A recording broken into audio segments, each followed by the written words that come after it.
If we can remind board members about your cell phones and electronic devices, make sure they're on mute. Tonight's board meeting is being live streamed on UUSD YouTube channel, and the link is accessible on our website. Please have your microphone turned on and speak into the microphone. If an audience member comes, we will have them fill out a form. I will leave it at that, because... Sounds good. All right, and if we can all stand for the flag salute.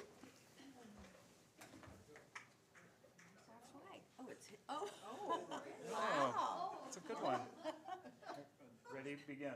I pledge allegiance to the flag of the United States of America and to the republic for which it stands, one nation, under God, indivisible, with liberty and justice for all.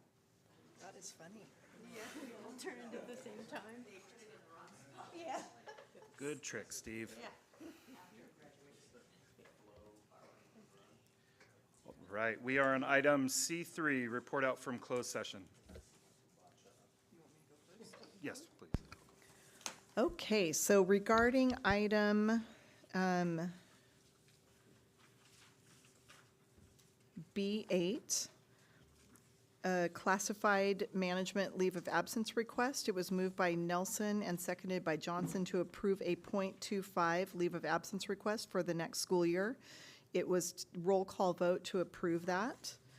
And then also regarding item B8, the request of a classified employee to take a leave from August 1st to October 31st of this year. It was moved by Nelson, seconded by Keplinger to approve that. 5-0 roll call vote.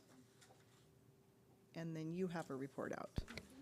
I do. During closed session, the board voted unanimously for a satisfactory evaluation for our superintendent. And really quickly, there's only two choices, unsatisfactory or satisfactory. And I want to make it clear to those listening on YouTube that, you know, each year we ponder the word satisfactory, and it fails, or it falls short of our actual gratitude towards Deb. As we mentioned last year, it seems inadequate. We appreciate your commitment and dedication to our students, our staff, the community, and our district. So though we voted unanimously for satisfactory, we are so tremendously grateful for the job that you've done. Thank you.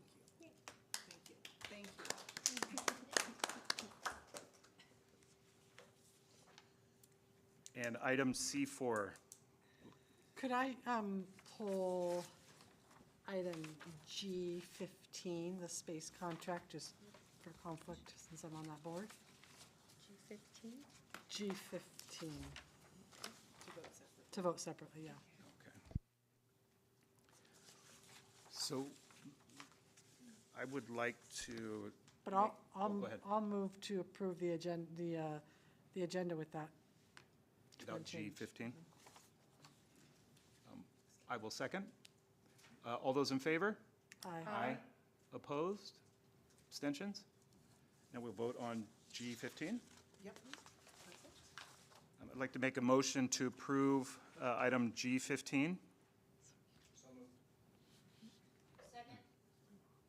All those in favor? Aye. Opposed? Abstentions? Abstain. But I will move to approve the rest of the consent agenda. All those in favor? Aye. Aye. Opposed? Abstentions? All right. Item C6, acceptance of donations. And I don't have it up, but it looks like we have, I think it was a total of $3,000. Find it. C6? Thank you, my iPad wasn't. I have it here. Keep going. Oh, no, we don't have it. Does anybody have it? I do. Oh, thank you. Good.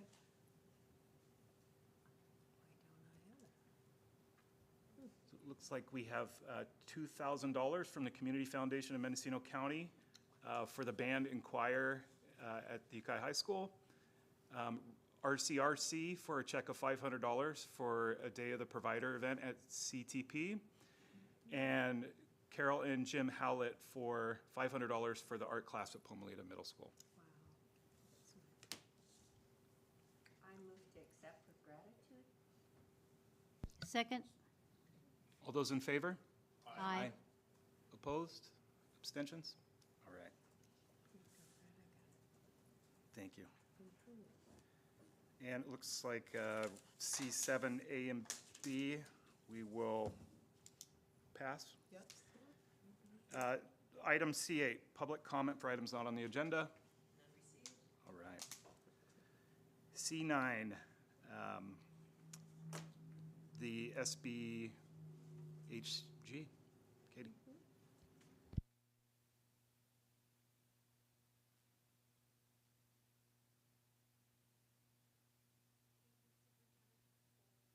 Good evening, Superintendent, Board of Trustees. Tonight, we're here to present to you a plan to continue our school-based mental health staff. As you know, we received the federally funded school-based mental health grant in 2023. The duration of the grant was to be for 5 years, and the grant was to end on December 31st, 2027. The purpose of the grant was to reduce student-to-counselor ratios, allowing for earlier and more effective intervention, and to build long-term billing infrastructure. From the grant, we were able to hire staff. So we hired, you can see, 9 counselor ones, a social worker, family community liaison, and a half-time Medi-Cal data analyst to help us with learning how to bill and develop that infrastructure. On April 29th, 2025, the district received a letter of non-continuation of the grant. As you can see, the U.S. Department of Ed determined that they did not want to continue our federal grant in its entirety, and that effective at the end of our grant period, it would be terminated, and that grant period was December 31st, 2025. We did file a request for reconsideration on May 21st, and currently there is no timeline for response. So tonight we're coming to you to discuss a plan to help fund the second half of next year, because the grant would end, is currently going to end the grant funding December 31, which is because the federal timeline works that way. And that's if our appeal is unsuccessful. Correct. Correct. And we don't have a timeline for when the appeal would come back, so we're coming to you with a plan, a contingency plan. So our plan is to fund 6.0 FTE Counselor 1 and a 1.0 FTE into unspent supplemental and concentration grant funding. Every year we, even though we work very hard to estimate our budgets correctly, we have, at least in the past 3 years, but I think every year that we've worked on the LCAP, we've had to come back to you and say, hey, we have some unspent, we're projecting some unspent funding, what should we spend it on? And so in the last couple years, we've used that funding in the spring. We've gotten approval from you to use it for things like safety infrastructure, like fencing, additional instructional materials, additional technology materials.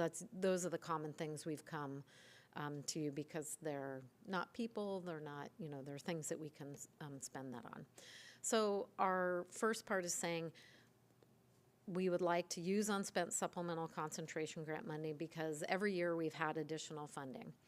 If for some reason there wasn't enough unspent supplemental and concentration grant funding, we do have the Arts, Music, Instructional Materials Block Grant, which is discretionary, and or our Learning Recovery Emergency Block Grant, which funding counselors and liaisons would align to our identified needs that we've done through a needs assessment.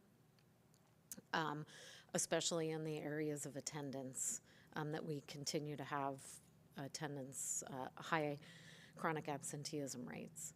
So the first part is those 6 of the counselors, we'd like to propose either funding through unspent supplemental and concentration block grant, arts instructional materials, or learning recovery. We're also proposing to put, prior to this grant, we had 3 counselor positions in the strategic plan, 3 social emotional counselor positions. We have lots of other counseling positions in there for secondary. We'd like to put those, our proposal is to put those back into the strategic plan LCAP for the second half, fund that second half. So the grant would fund the first half until December 31st, and the strategic plan LCAP would fund the second half, and then because we have a 3-year plan, it would also fund 26, 27. We've put it back into there for you to decide on. Also, we met with our principals. They all felt very strongly that the social worker position is really important at the secondary level. And so the secondary schools decided to fund that for the second half of the year. And then lastly, the 0.5 FTE Medi-Cal analyst, that position was already funded half and half out of SB HIP and half out of the school-based mental health grant. And so we would fund all of the first half out of school-based mental health, and then all of the second half out of SB HIP, and then ongoing, that would be part of that grant, which is funded until 27, 28. So that's our proposal. I'll go back to the first slide and just wanted to know if there's any questions, feedback.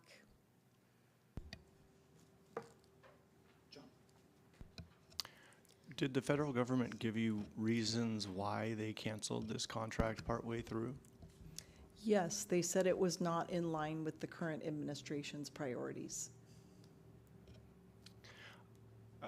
Thank you. I find that very disappointing and frustrating when the intention of this grant, which is a contract, which is a legal document, is to reinforce and support the mental health of our kids in a time when we know they're struggling.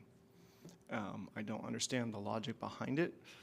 If you want to change priorities in the future, I understand that, but there's a process, and to cancel a contract for something like this is really undercutting the health of our kids.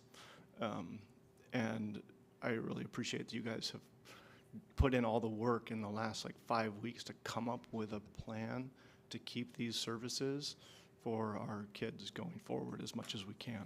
And I know it puts a pinch on our budget, and I think that that's just something I don't find acceptable in my conception of what our public schools are trying to do. So thank you for the work you've done. Sorry for the little diatribe, but it's really frustrating.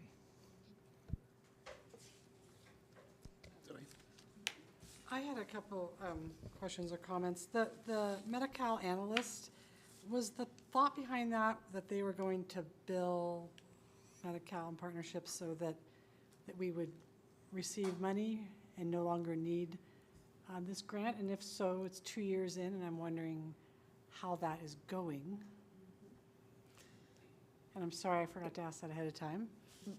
That is the goal, and there's a movement in the state also to be able to equip districts to bill private insurance. So it's also, that's part of the SB HIP grant.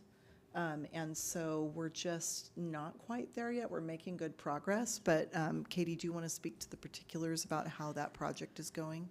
Yeah, it's very complicated, obviously, if you think about insurance billing and you think about your own experiences or Medi-Cal billing. So we are in the process of learning what all the requirements are. We are more focused right now on the Medi-Cal part of the billing, and then we're continuing to work on learning how we're going to be able to bill private insurance. So right now we're more focused on the Medi-Cal side And of it. have we had someone working on that for 2 years? In about a year and a half. Year And yeah. are we collecting money from Medi-Cal? Steve? We are. Steve, can you talk into that mic there? Just pull it over. Thank you. Yeah, we have definitely increased our collections from Medi-Cal and Ma both through the work of this person, for sure. And a long way to go, but we'll get there. I know it's a super complicated thing to bill Medi-Cal. I just wanted, if that's the intent, I'm hoping that we're seeing the fruit of our labor there. Yes. The other thing, I appreciate you guys have found other ways to fund these, but I do want to point out that all of this money means we're not spending it on something else. So when the federal government decides to take away this grant, and we understandably and rightfully so decide it's important to maintain it, there's other services that our kids are going to miss out on, because there's things we can't do for how much is it for half a year? It's about 840,000. So it's $840,000 that, a month and a half ago, we thought we had to spend in other ways to support our students, and now we have to use it to basically fill holes. And I think it's important that the public knows that as a result of the federal government deciding that they don't want to continue this program mid-contract, as John pointed out, that we now have to scramble, and our kids will lose out in other ways because the $800,000 could have, done other amazing services. So I commend you for coming up with what you came up with. I think it's a great plan, but it does mean that there's other things we won't be able to do with that money that we could have done. So I just think we should point that out. Yeah. Tyler? Zoe, I thought about that as well, and this kind of tacks on to you and John both. We had the lowest expulsion rate that we've ever had in Jason Iverson's tenure. While it can't be directly attributed to the extra counseling staff that we have, it's certainly part of the reason why we've had less expulsions than in the past. But as things get tighter and tighter, we're going to have to decide what's more important, counselors or, as you pointed out, other services that we're going to leave behind. But the good part of the counseling thing is pretty extraordinary. No, I'm not saying that I don't support it. I think it's a great program, but I'm pointing out that when the federal government removes your funding halfway through a contract, and then we have to spend the money to support a program which is wonderful, but we have to use other money we have. And so I'm not saying I don't think we should continue it this year. I do, but I want people to know that means we have to lose that money somewhere else. And that's the point. And I'm not saying that it's not important, but they're leaving us with the backfilling. Totally.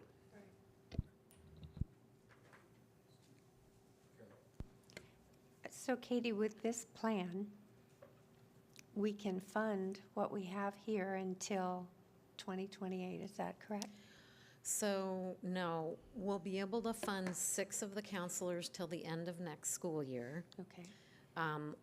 We would be able to fund 3 of the counselors through 26, 27, although we may have to do some reductions in our strategic plan. It will depend on the budget.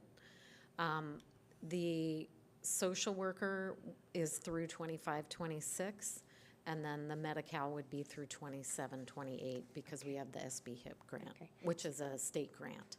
So we do have some help Through next through year. next Through year. next year. Okay. And the challenge was these grants, because they're federal grants, end mid-school year. And so Right. because we received the letter of continuance that it would only be through December 31, 2025, we've come up with a plan to fund the last half of the school year. Okay. And we absolutely believe that cutting counseling supports for kids mid-year is not a good thing. And so we've just worked really hard to try and figure out how can we at least fund it through next year while we have time to be a little bit more thoughtful about what we might do going forward. And these counselors, they're not all of our counselors, but we've been able to do a lot of really good work because of these counselors. We still have elementary counselors in our schools, and we have our deans and our Title VI counselors, and as we've added more counseling over the last 10 years, we always survey our staff around, I think the question is, are the counseling supports adequate? And that data point, even though we've hired more counselors, it goes down, especially since the pandemic. People think we need more counseling support, and they have done some really great work. In our appeal to the federal government, we cite some data around, because we give all students the BIMAS screener in grades 5 through 9 now. And we've been able to identify kids who are at high risk for anxiety and depression, kids who are suicidal, and we're able to give this screener and then help get the kids the support that they need. So it's been a really great addition to all of the work that we're doing around social emotional learning and social emotional supports so that kids can be successful academically. Absolutely. Thank you, Kate. So what we're looking for tonight is approval of this plan, if needed, to fund the second half of 25-26. And I'll just add, we're bringing this to you now because we don't want to lose our amazing counselors. Because if you know you have a job for the next year versus the next 3 or 4 months, hopefully you'll stay a little bit longer with us. So I would move to approve this, and I didn't want my words to get mixed up, is that I don't support mental health, because I do, I just think the public needs to know. Sure. That that's what happens. But I move to approve this plan. Can I ask a question? I'll second that. Okay. Can I ask a question in the middle of this? Yeah. So how far along are we in our complaining about this? Are we alone, or are we with a group of schools, or what are we doing exactly? To create our appeal, we collaborated with several school districts, and so we have submitted our appeal, kind of waiting to hear back if it's granted or not, to see what our next steps might be. Oh, I know we've had an outpouring from our community Yes. asking how they can help. I just want to make sure we're not doing anything that will hurt our appeal. So we're trying to use some logic around our appeal, and it's hard to know because this feels very political. It's hard to know what the right response is. So we did have with our appeal, we had the Northern California Youth Policy Coalition write a letter of support. So that would be a student write a letter of support, and then Congressman Huffman's office, I believe, wrote a letter of support as well. But we're trying to let our data show that our work is Works. having an impact. Yeah. So if I don't hear back at the end of this month, I'll reach out to the contact at the Department of Ed to see what the decision is. Okay. Thank you. Yeah. So I think we have a motion and a second. All those in favor? Aye. Opposed? Abstentions? Thank you. Thanks, Katie. Thank you. Katie. Item 9C9B, the LCAP. Open the public hearing? Yep. You're gonna, Sorry. Yes, public hearing open. public hearing open. Item C9B. Tonight, we're here for the public hearing for the LCAP. And Ian, could you put it on the board item itself, the board title? And before you start, Katie, I want to thank you for all of your work. This is 151 pages. And I'll just add, it's why we have our strategic plan. That's kind of, our strategic plan is kind of our communication tool. That's not 151 pages. It's maybe 12 pages or maybe less than that. So I just want to thank Katie for all of the work that she does, and alongside of fiscal, to make this 151-page document happen. So as required by law, we have to have a public hearing for our LCAP. We did a lot of work. This is really our second year of our 3-year plan. So we've just completed our first year, and we're now in our second year, moving into our second year. So this plan has all the actions and expenditures for 25, 26, and then it reviews our accomplishments in 24, 25. In the spring, we did a lot of educational partner engagement with all of our committees, groups, student groups, parent groups, admin groups, UTA, CSEA. So it's been a long process of updating that. I do want to let you know that since the last time we met, we've made 2 changes to the strategic plan LCAP. The first one is we put the 3.0 FTE social emotional counselors. We've put them in for this upcoming year and for 26, 27. But we will, every year we have to revise the plan. We will be looking at that plan again as we move forward for 26, 27. The other piece is we put a little more money into instructional materials. We had a little bit of, when we did our final numbers, a little bit of unallocated funding. And so instead of, we don't want to put that into a position or something because it's just a little bit of money, we put it into our instructional materials and technology. So those are the only changes from the last time that you've seen the plan and the public has seen the plan. And as a reminder, we can't have this approved at the same meeting where we have the public hearing. That's why we have our quick meeting on Thursday. So you would ask any questions. The public has an opportunity to give input. And I like to say we do so much input along the way that we often don't have a lot of public at this meeting, but we do definitely engage a lot of stakeholders in giving us input into the plan. And I did want to highlight one other difference that is different than the plan that we've had last year is one requirement that we had last year was South Valley High School receives equity multiplier funds. We're required to, they're not supplemental and concentration grant funds, but they're required to be in the LCAP, and that is goal 2. It has its own goal. Principal Keita Grimberg does a great job working with her staff. It's fun for me because I get to go there and meet with their site council and their student council and get input on their goals. And so that is in goal 2. And then new this year is we're required to put the Learning Recovery Emergency Block Grant funds into the strategic plan. That's in goal 3. Last year and this year we did educational partner engagement. We were also required to do a needs assessment, and we really had our plan created last year. We brought a revised plan to you this year, and we did our needs assessment and just made sure that all the needs assessment aligned to the actions that we had already had in our learning recovery plan. So those are also in goal 3. So that's a little bit different. Those 2 additions are not part of our strategic plan, but are required to be in the LCAP now. Questions or comments from the board?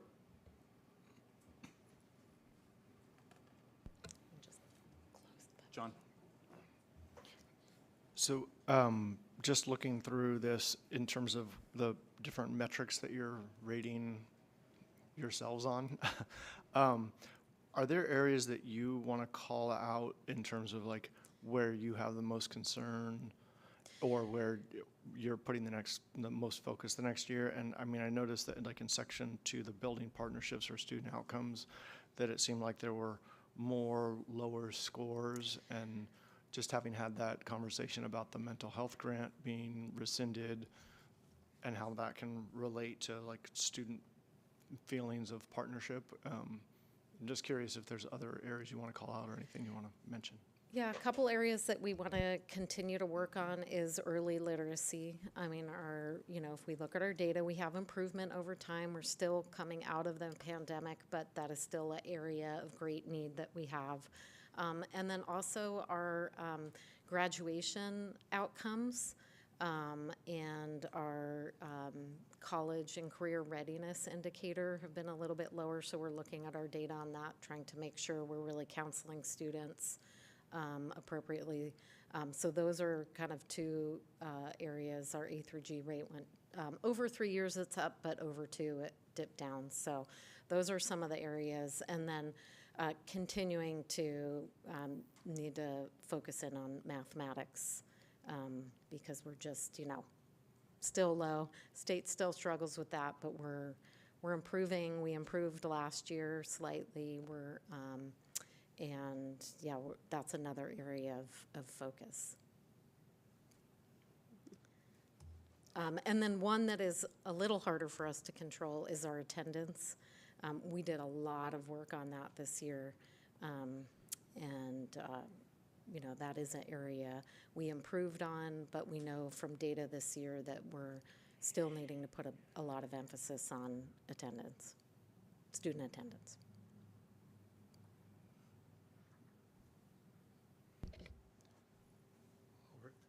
Thank you, Katie. Thank you. Thank you. For all the hard work on this. Thank you. Closing the public hearing for item C9B. Thank you. Are we reopening the public hearing for D1? For the budget. We're going to open it right back up for D1. Okay, good evening. A lot of information here. A lot of it you've heard before. Some of it will be a little bit new. So if I'm going too quickly, feel free to stop me, and we'll see what we can do here. We started working on the 25-26 budget in earnest really right around the holidays. Back in December and January, we started working with HR to go through enrollment projections and staffing projections. Met with all the sites in January, and really the entire fiscal team has been working on the budget pretty much since then. So a huge thank you to Christy, Chelsea, Krista, Nikki, and Christina, and the rest of the fiscal team. It takes a lot of work to get to this point, and as we'll discuss as we go forward here, this is just really an early checkpoint on this year's budget, which is kind of strange. For like cities and counties and other municipalities, this budget really is the budget for the year. For school districts, it's just like, here's what we're thinking right now. So don't get too hung up on these numbers because they're going to change. That's what I keep telling myself anyway. The good thing is, I think for the most part, they should only change for the better, and we'll talk more about that as we go along too. Okay, so tonight's agenda, we'll do a quick federal and state overview. We're going to talk about enrollment, average daily attendance, and local control funding formula. Talk salaries and benefits and other expenses. Talk special education, multi-year projection, reserves, and all the ways our outlook should improve. Should is italicized, but I'm pretty comfortable that it will. And then we'll touch on our other funds briefly and talk about next steps. So I'll try to keep us moving, like I said, but there is a fair amount of information here. First up, in terms of the budget cycle, 24-25 is almost done at this point. We have estimated actuals for 24-25 as part of this budget package. So we think we have a pretty good handle. Typically, we get a little better between now and September when we come to you with unaudited actuals. We typically don't go backwards, and so knocking on wood, hopefully that stays the same way.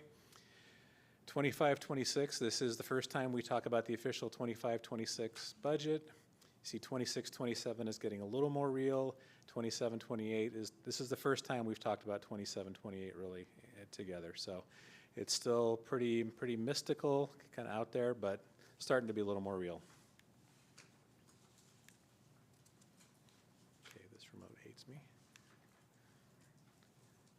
There it goes. Okay, so the macro view. School Services, who's one of the primary advisory bodies for us, had a lot of interesting words throughout the January through May and even up until the last couple of days. They are cautiously optimistic that this is an okay budget. So that fills us all with a lot of confidence going forward, right? So anyway, there is a lot of noise and uncertainty at the federal level, but there really has only been the one reduction so far, and that's the school-based mental health. We've talked about that a lot. I'll just make one other point. In the non-continuation letter, it talked about how this doesn't reflect the priorities of the current administration. No previous administration had put together the school-based mental health grant. It was a bipartisan effort in Congress in response to the school shootings. So it was never really a political thing to begin with, so it's really even more disappointing that it got canceled based on that. It's too bad it became politicized. So again, as Katie mentioned, originally we were awarded just under $8 million through December of '27.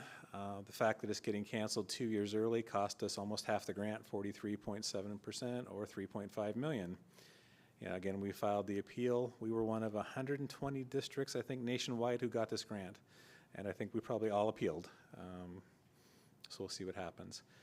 Otherwise, at the federal level, no other changes have been budgeted at this time. Again, that could change. They have not adopted their budget yet. Their goal is to have a federal budget adopted by July 4th. We'll see. They have some work to do. As if you're following the news, you know they're not there yet. Moving to the state's budget is definitely constricting. The fires in LA, the on again, off again with the tariffs, all sorts of other challenges have really reduced state revenue. Education typically gets about half of the state's general fund revenue, so whenever that goes down, that means education goes down as well. The good news is the COLA is a statutorily defined number. We talked about that last month, I think. It is 2.3% for next year. It will be fully funded so far. At this point, we have the governor's proposal, and now the legislature came out with their proposal yesterday. They agreed on this one. Now they're going to have to get together and make the final budget between now and June 30th. So they agreed on the COLA, so that's good news for us. The governor's proposing a lot of other increases in one-time programs, some of which are an increase to our transitional kindergarten add-on, acknowledging the fact that we're going to 20 to 1 in the classrooms instead of 24 to 1 means we're going to have more cost. He's trying to give money to the districts to help with that. The Legislative Analyst's Office has opined that he's giving too much money for this. It doesn't cost that much to have that many staff. So we did not include this number in our budget because it keeps changing. We're not sure what it's going to be when all is said and done. But again, if he gives us anything more for the TK add-on, it's money we don't have budgeted right now, so it's good news. He's proposing an increase or an additional distribution to the Learning Recovery Emergency Block Grant. 3 years ago, I think, after it first came out, the state budget got a little tight, so they took back about 10% of what every district had been given. He's proposing to give 5% of that back to us now, and then maybe the other 5% next year, who knows? So, and it wouldn't be the current administration if we didn't have some more one-time funds. There is a new student support and professional development discretionary block grant. And again, the key word is discretionary, just like with the arts, music, instructional materials discretionary block grant, that they're trying to purpose it for something, but really at the end of the day, if this happens, we can spend it on whatever we want to. So we will be talking to you about that through the fall if we actually get this money. But again, none of these are real yet. School services said don't include them, and we weren't comfortable with them, so we did not include them at this time. Okay, and again, just kind of a reminder on our budgeting philosophy. We always look probably the worst at this point in the budget cycle because we tend to be really conservative. If we're not sure on revenue, we're going to guess low. If we're not sure on expense, we're going to guess high. Just by nature, by assuming that every position in the district is full from day one through the entire fiscal year, really bumps up our salary and benefit costs. We know from experience that never happens. People leave mid-year. It takes us a few weeks to replace them. Some positions we can't fill right away. So over time, expenses come down, and hopefully revenues go up at the same time. As I kind of foreshadowed a few minutes ago, this is an important step in the process, but to me, really the key step in all of this is first interim in December. I think I've said that a couple times in previous years to you, but I think more than ever it's really true. There is so much we still don't know about this year's state budget, about this year's federal budget, about what our enrollment's going to be, which we're going to talk about in a minute. There's just a lot of variables that we don't have a handle on yet. By the time we get to December, though, we'll know how we finish 24-25. We'll know what the state budget is for sure. We'll have a little more information from the federal government. We'll have more information from SELPA, a lot of other things that will definitely should impact our budget positively. Okay, getting into the weeds a little bit, and not for too long, hopefully, but we spent a lot of time in enrollment, and we've talked probably ad nauseum in here that any patterns we used to have for enrollment have gone out the window since the pandemic and coming out of it. We were very pleasantly surprised by our enrollment numbers for 24-25, much higher than we projected. But something interesting happened this year. Throughout the year, students come and students go. That's pretty typical, but our net loss of students was much greater this year than it's been any other year. And we looked at the charter schools too to see if this was a Ukiah Unified phenomenon or a Ukiah Unified Attendance Area phenomenon. And the charters were also down more than they've ever been. From our official count, which is that first Wednesday in October, to the end of April, we'd lost a net of 111 students. Our average over the last 3, 5, or 7 years had been less than 60. So pretty big jump. The data isn't complete on where all these kids have gone, but anecdotally and through some of the data, we've had some kids leave Mendocino County, leave our district, leave Mendocino County, leave the state, leave the country. So they've kind of just scattered everywhere. And again, that's probably not a surprise. About 75 of the 111 came after the first of the year. I don't have enough information compared to prior years to say if that's pretty typical or if this is more maybe a reflection of some of the political uncertainty. It's hard to know that for sure. But regardless, this was a new phenomenon that we hadn't seen before. And so the enrollment projections we had used back in January for staffing and that we had talked to you about as we had projected this budget, we reduced those because of this. Not a lot, but some. And again, if this was just a one-year blip, hopefully enrollment comes in better than we're projecting, and that's all good news. It's just really hard to know. Again, I could be convinced we're going to get 100 more kids than we're expecting or 100 less, and I'd believe you either way. Until we see them in September, for sure, we'll know. Average daily attendance was the next. I don't know how to say this. It was a little unexpected. We were feeling really positive after 23-24. We felt like where our ADA was not quite back to where it had been pre-pandemic, it definitely was climbing in the right direction. We had put a lot of time and effort into average daily attendance, getting kids to school, incentivizing kids to come to school. It made a big difference in 23-24. We backslid in 24-25 unexpectedly. I don't want to spend a ton of time on these numbers, but every time you see a little red square on that chart, which I know is really hard to read, but really the point is those little red numbers, that's each time a school site was lower that month than they were the prior year. So there's way too much red on that chart, right? So that's why our our ADA was down a little bit. So this time last year, we had projected about a 1% bump in ADA, and then we kept lowering it as we went through the year. We're not going to do that this time. We're assuming we used every site's actual ADA percentages by grade span for this year to project next year's ADA. So we're hoping that's conservative. We think it's conservative, but time will tell. So all told, we're projecting our enrollment to be down 56 students over this year, and our ADA to be 41.5 ADA lower. Really what we're seeing in terms of enrollment is that we have some really big secondary classes rolling out. We're graduating large classes. We have very small TK and kindergarten classes coming in. And so over time, we're going to get smaller if that really is the new pattern. Again, it's too soon to know for sure, but that's kind of what we're seeing right now. So that's why you're seeing a drop of 114 students from 25-26 to 26-27, and another 100 students from 26-27 to 27-28. Again, those are just projections. They're conservative, hopefully, but we'll know more once we get to August and September.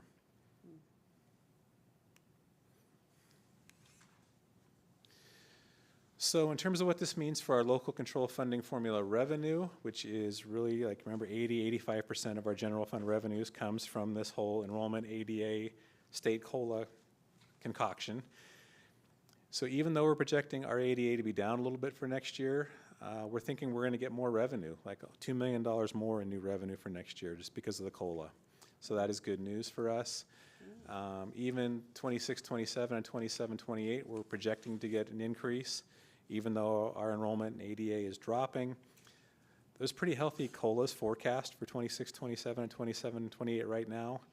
We'll see if they're really that high, and we'll see if the state can afford to fund them. So there's a couple of variables in the future that make us a little bit nervous, but for 25-26, we're feeling pretty comfortable.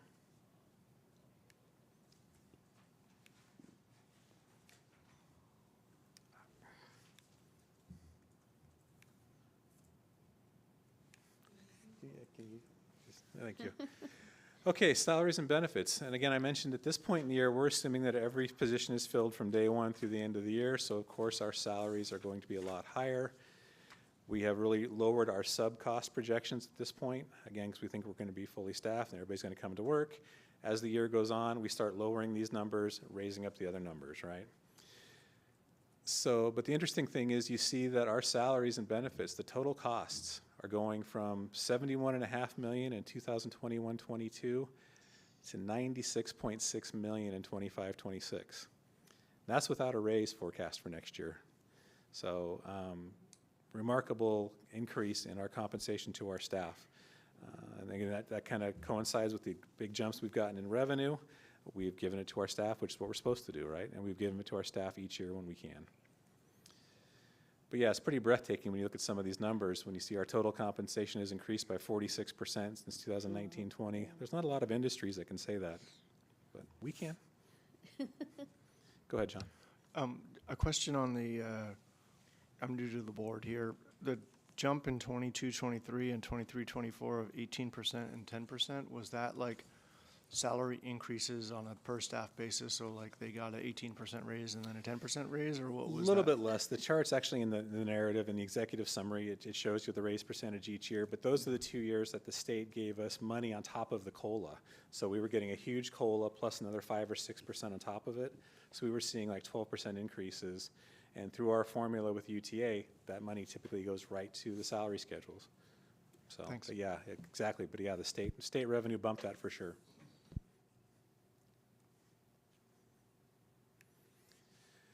Okay, other expenditures. This is the area that's getting a little more interesting as time goes by as well. Custodial supplies.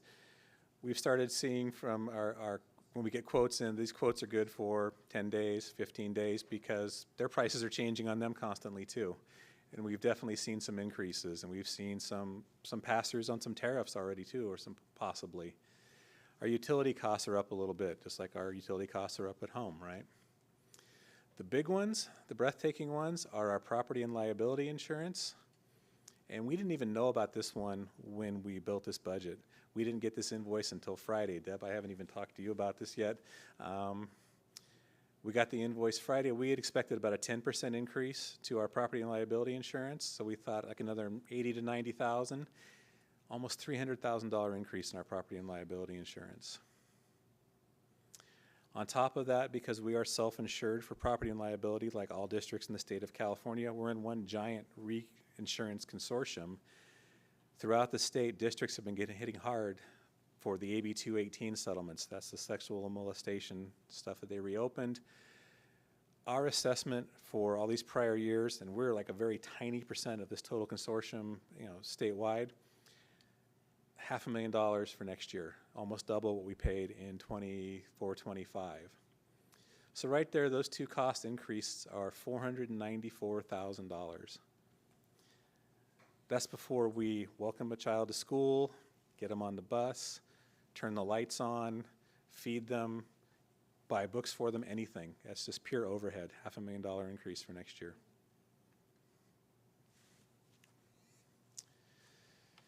Okay, speaking of cost increases, special education. And we've talked a lot about this over the last several years because this is one of the huge unfunded mandates at the state. Governor Newsom's time is drawing close to the end. He's got one more budget year after this one. You can see what his priorities have really been. He's really emphasized transitional kindergarten, getting a place for 4-year-olds in our schools. He built on Governor Schwarzenegger's work of getting kids someplace for 9 hours a day. That was a big part of our after-school programs through ELOP. Governor Schwarzenegger started that. Governor Newsom has really built on that and finished that off. I thought his last piece would be trying to increase our special education revenue, our special education funding. And if he's going to do that, he's got 1 year left to do it. You see across the very top, our revenues are pretty flat. A little over $5 million in 21-22, $5.5 million for 25-26.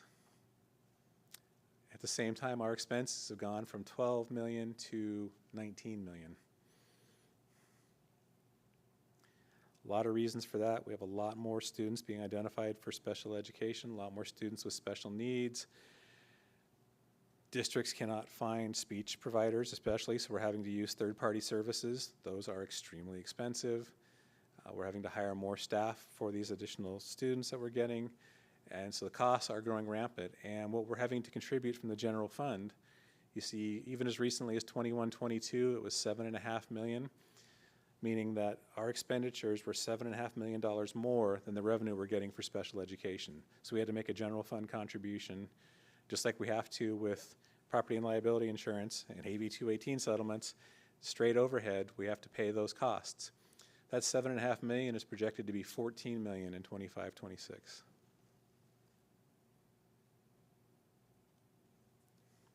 Now, will it be that bad when all is said and done? Probably not. SELPA runs one budget cycle behind, so the numbers we're using to build our budget were SELPA's second interim numbers because it takes some time to get their budgets done too. But I don't think it's going to change a whole lot. So hopefully our costs come down some though. Okay, ending balances. We have some key carryovers, and we have what we've called our board-directed categoricals. You know, through the pandemic, and we were getting a lot of those one-time funds, the board really did a good job of trying to put some money aside for some other initiatives, and really for a rainy day. And while it's not quite raining yet, we know we have these reserves sitting there in case it does. A lot of the big ones are our lottery, instruction, and materials money. Katie has some money to spend there, along with a couple other places. We do have several textbook adoptions to do over the next couple years, and those are not inexpensive. We have our safety, equipment, and vehicle replacement money. We have done a good job of reinvesting in our equipment every year, a couple $100,000.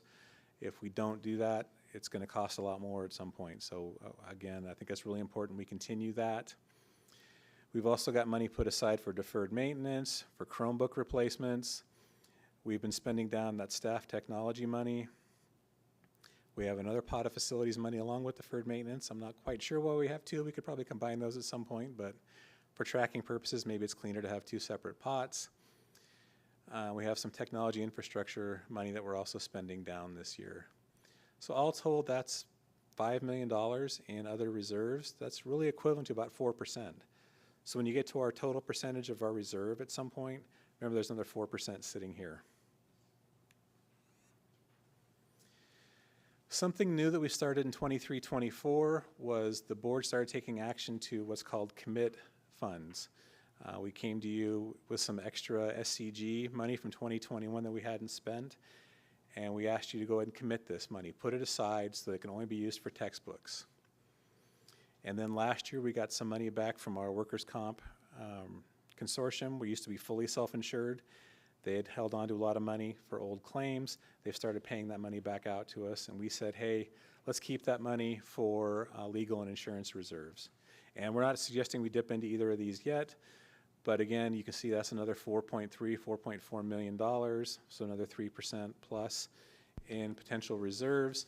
This money cannot be repurposed or spent without a resolution from the board. Those other funds, we could do some things without talking to you. We wouldn't. These we definitely cannot touch without a resolution from the board. Zoe, did you have a? Okay. Okay, I stole this slide from school services. I've even got their little footnote down there at the bottom because this is a good reminder, I think maybe for all of us. We try to draw conclusions out of the multi-year projection, and it's a little dicey, especially, again, the last couple of years when there's been so much uncertainty, not just in the current year, but in the 2 or 3 years beyond that. All we can do is we can make assumptions, right, based on our historical trends, based on the information we're receiving, based on the decisions like in the strategic plan, which guides a lot of our discretionary spending. I think more important on this slide is what the multi-year projections are not. They are not predictions or forecasts. They are not crystal balls. Again, for those of you who've ever seen a school services presentation, they love to talk about this. And the last point here is they're not measuring sticks for wrongness. I would disagree. I was pretty unhappy with myself when ADA came in lower back in March than we thought it would. So they are a measuring stick for wrongness and sometimes, but not much we can do about it. So with that as a backdrop, our multi-year projection, starting at the top, you see we're projecting the deficit spend in 24-25 by $681,000. I think by the time we come back to you in September, that'll probably be $200,000 or less. We typically will pick up another $500,000 to the good between now and then. We're projecting the deficit spend $909,000 in 25-26. Again, that's early. I think as we go through the cycle, that will improve as well. So the good news is if you jump down to the bottom, we're projecting to finish this year with 10.63% in reserves. Again, I think that'll be a little bit higher when all is said and done. 5.78% next year, that's a little uncomfortable. But again, it's early, and that's about where we are typically this time when we look at the current year every year. 26, 27, and 27, 28 are a little tighter. So here you see that we're at 3% each year, and if that's really where we kind of thought we'd be, I would still be uncomfortable, but I wouldn't be quite as uncomfortable as I am. If you may have noticed in the multi-year, to get those 3% reserves, come on, baby. There, oops, no, I went too far. Okay, we had to put in blanket adjustments for 26, 27 of a little over $1 million and 27, 28 of $3.7 million. Now, this could be increases in revenue, which we know we'll get. It could also be decreases in expenses, and a combination of both is really what's going to happen. So if we didn't do these things, if we came to you and just let the multi-year be what it was on the natural, we would be showing a 2.09% reserve at the end of 26, 27, and a minus 1.05% reserve at the end of 27, 28. So, yeah, so things are definitely tight, but again, it's also very early. And why I'm not losing a ton of sleep over this just yet is really on the next slide. This tries to summarize some of the things that we know are going to change, and almost all of them are in our favor. Starting at the top with the more likely, again, we think we're going to finish 24-25 about $500,000 better than we're showing right now. We typically finish each year about $1 million than we project right about now. We know that SPED contribution is always a little bit higher than it's going to end up being, so we think we're probably over by $500,000 in each of the 3 years. As Katie mentioned, no matter how hard we try, we don't always spend all of the supplemental and concentration grant funds. When you're dealing with a $20 million budget that's dealing with people and with materials and supplies, some things aren't going to come in, some positions aren't going to be full the whole time. There's always about $1 million left or 5% left. So we can use that to shift some costs to help us with this if we need to. There's unallocated arts, music, and instructional materials discretionary block grant funds of still $1.5 million. We have unallocated learning recovery emergency block grant funds of $150,000, and actually that's closer to $500,000. So right there is about $7.9 million that should more than offset that hole we're showing right now. It's just it's not quite real enough yet for us to put it in the budget that way. There are some other things. Again, we mentioned that learning recovery emergency block grant, those extra funds coming to us. If the transitional kindergarten add-on increase comes to us as the governor's projected, that would be another $400,000 possibly in revenue. I think it'll come in, but probably a little bit less than that. He's also proposing that new school student success and professional development discretionary block grant. That was going to be about $1.7 million for us. The legislature has come up with a different proposal to where it would be about $500,000 for us, and that came out yesterday. How that's going to play out remains to be seen. But again, if all of this happens, we would be pretty close to having our 10% reserve at the end of 27, 28. The years are getting hard to remember what's the third year out. If I have to say 29, 30 at some point, I may fall apart, but that is coming.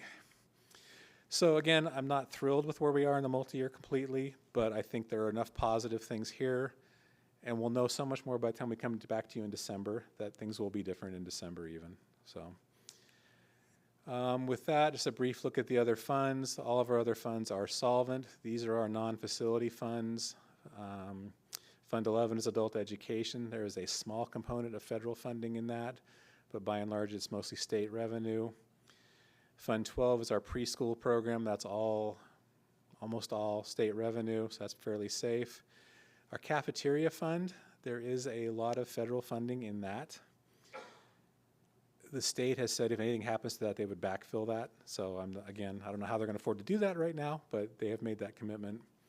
And then our self-insurance fund is just the money that comes in and goes out for paying our health insurance bills. On the facility fund side, We're projecting to end this year with about 7.3 million in Fund 21. We have some money in developer fees, we have some money in the state school facilities, and some money in our Fund 40. And then Fund 51 is what the county uses to pay our outstanding bonds for Measure A and older measures. So that money doesn't really ever hit our books. We just have to show it a couple times a year. So again, I think everything's positive there, and we will have some money for the next round of facility improvements. One of the things you approved tonight was our facility master plan contract, and so we're going to start working on that this summer and this fall. That'll help us decide how we're going to spend the remaining facility funds, and hopefully we get some more money from the state in the meantime as well.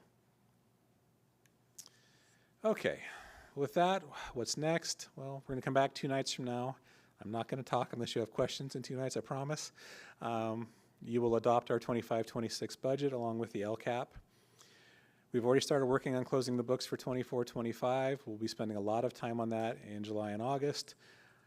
We're going to come to you on, I think, September 14th maybe with that. Our auditors are here like the next day to start working on the audit, so it's going to be a quick turnaround for us. If the state makes significant changes to their revenue projections, one way or the other, we might come back to you on August 14th with what's called a 45-day revise. We've only had to do that once in the last 5 years. I don't know that I anticipate that happening just yet, but who knows? If you see me in August, we'll know what happened.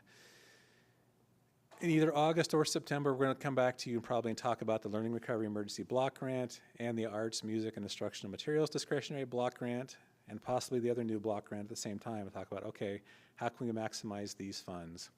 The Arts, Music, and Instructional Materials Discretionary Block Grant ends at the end of 2026, so we have 1 year left to spend that. Learning Recovery goes to the end of 27-28, so we have 3 years still to spend that, right? Yeah, so.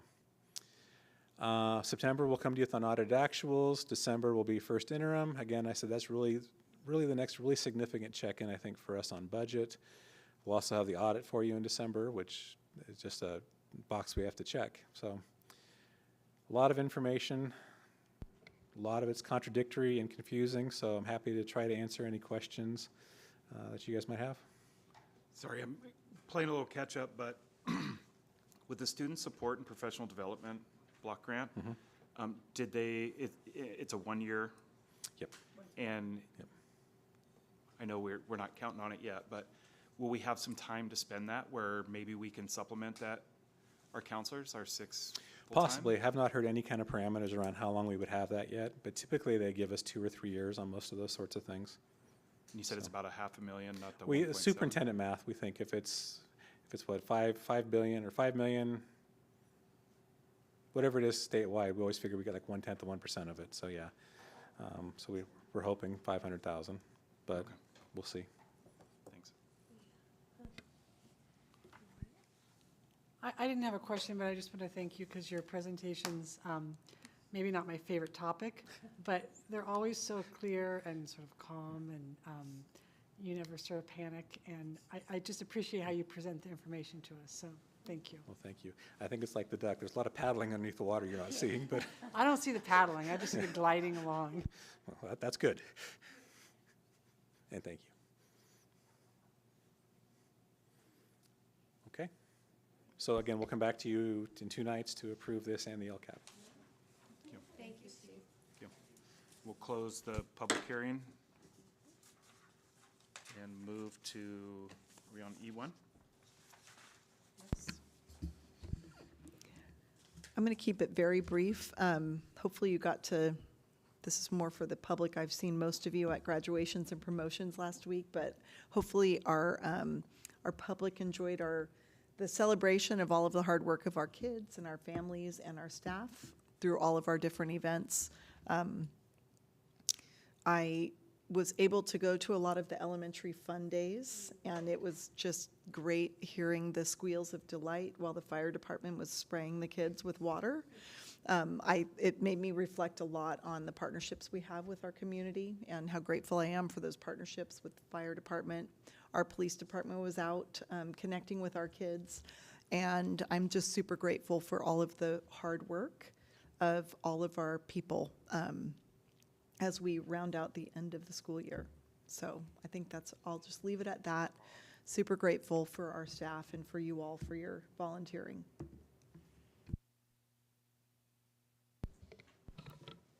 And item E2. Tyler.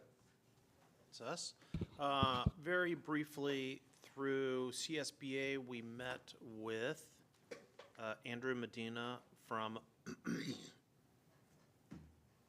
McGuire's office. Sorry about that. Recently, to talk to him about the maneuver that they're doing with Prop 98, trying to postpone giving schools money. So we were opposed to that. And we also talked to him about fully funding the COLA and ensuring student support and professional development discretionary block grant is not used to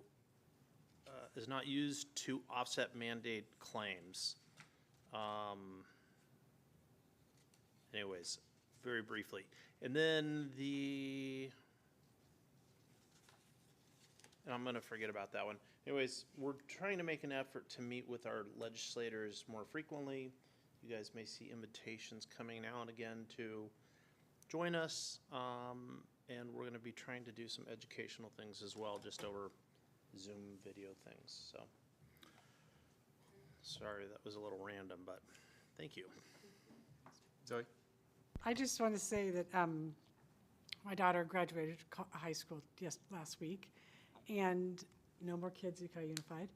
But I just wanted to do a shout out to the technology department at the high school, because she has commented quite a few times on just how wonderful the technology team is there. She had a lot of Chromebook issues with like her volume not working, and she had to go through several different Chromebooks.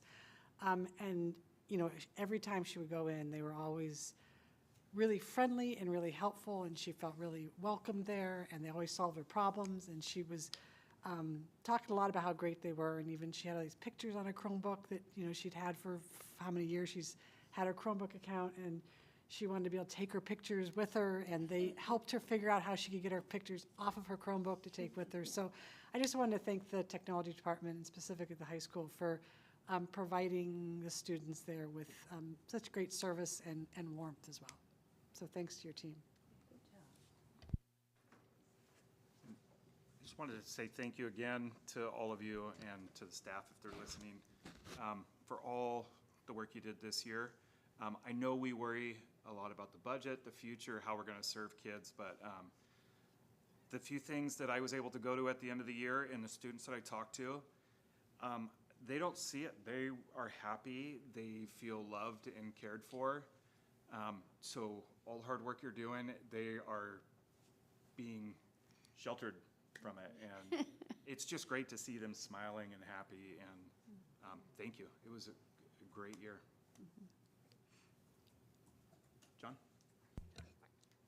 Yeah, I was at the high school graduation, which was a little bit surreal because I walked across the same stage back in '94, to totally date myself. But, you know, I just seeing everybody out there, the students and the staff and the audience, just kind of reminded me of how wonderful an institution public education is.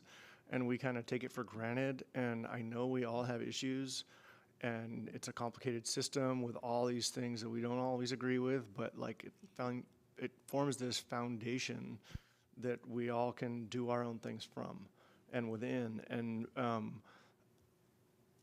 we do deal with so many complexities in here. I mean, it was like the consent agenda was 59 items, and we're trying to like take care of kids and provide them food. And there's this whole narrative out there now about how government is inefficient and public servants seem to be being more and more demonized.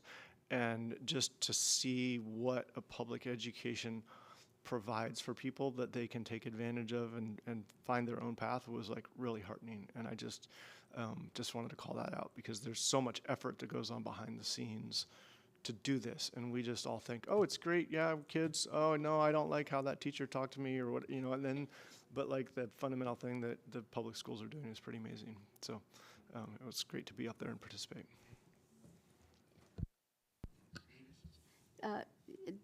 I totally agree with everybody. It was wonderful. It was I was able to attend several promotions and graduations. And they were all so wonderful and special. And to me, the best part of it is that each one of them showed who they were as a graduating class. They were all unique. Nobody did the same thing. The kids were themselves, the families were themselves, and it was just year after year, it's just a very special time, and it makes you love it and want to cry and everything. And you guys do a wonderful job, and I really thank you for that, because it really is a wonderful culmination in spite of everything that goes on by the end of the year, and people are so happy. Me too. Thanks.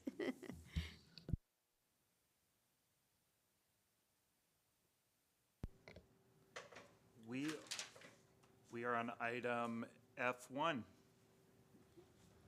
And this is a readmission. We are looking for a motion to readmit student AA-06-10-2025. I so move.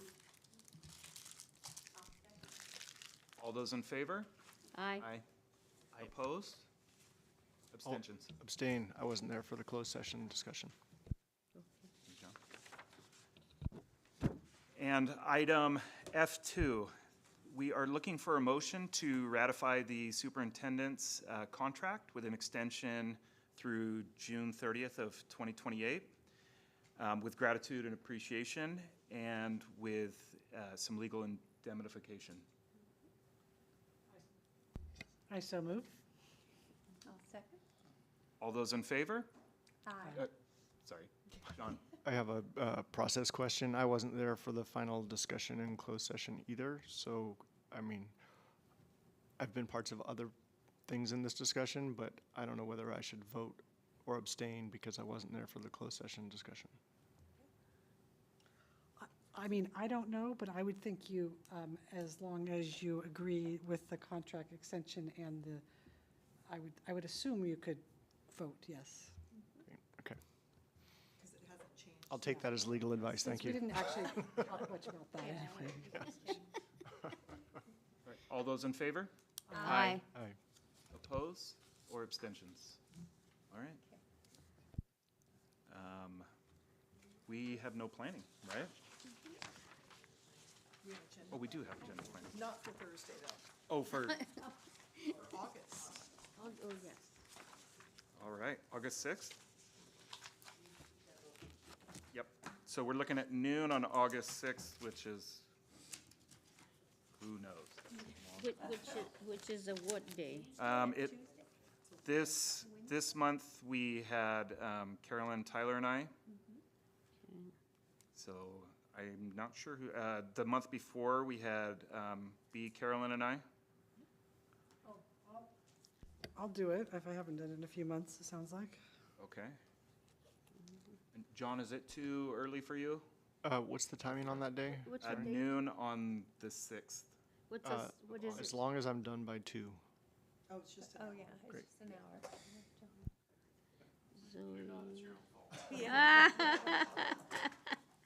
Okay, so John and Zoe? Okay. Fred. Okay.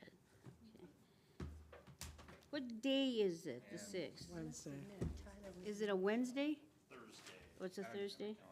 Yeah, but he used up that slot. Oh, that's right. It's his slot, man. That's right. Snooze, you lose. And, It's a what? is that it? Tyler. She said it's a Wednesday. All right. Yep, All right. All right. Okay.